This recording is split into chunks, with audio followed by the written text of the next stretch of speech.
చెల్లికి తమ్ముడికి రోజు చెప్తున్నా, మీకోసం నా కోసం అక్క అక్కడ చాలా కట్టాలు పడుతుందని.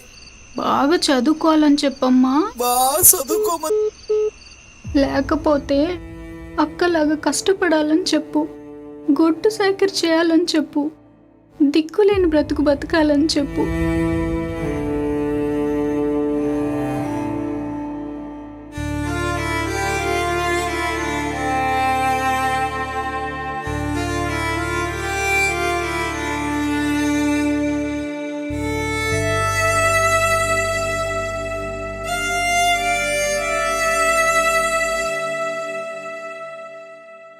ఏంది అట్లా చూస్తున్నావు?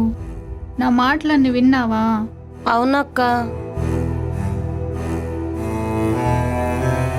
ఇక్కడికి వచ్చే ప్రతి ఆడదాని బాగోతాలు ఇట్లనే ఉంటాయే. అసలు నువ్వెందుకు వచ్చావక్క ఇక్కడికి?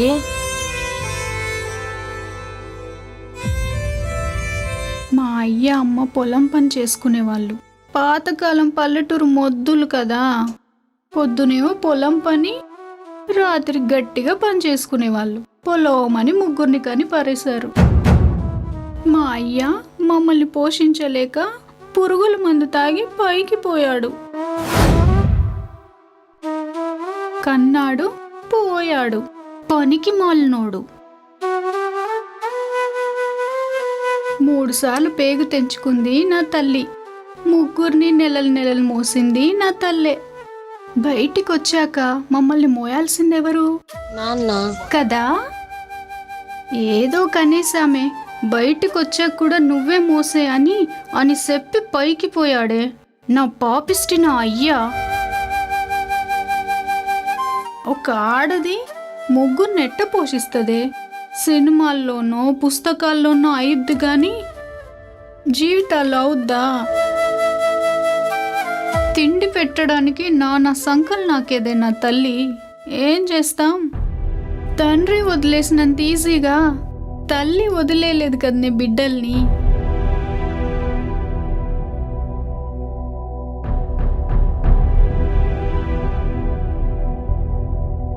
నా తల్లి కర్మ అట్లాంటి మొగుడు దొరకడం, నా కర్మ అట్లాంటి తండ్రి దొరకడం.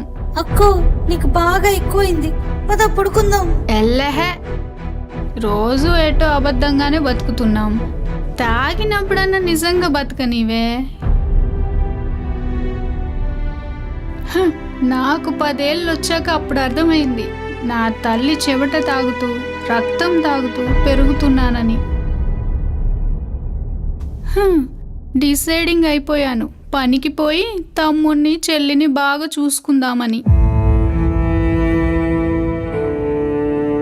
చెయ్యని పని లేదు. 2 సంవత్సరాలు గొడ్డు సాకరీ చేసినాను.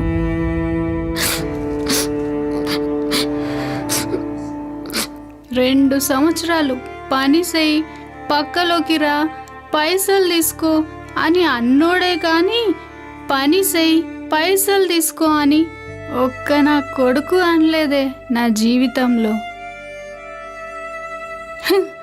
వచ్చే 10-15 వేలకి పని చేయాలి, పాడుకోవాలి.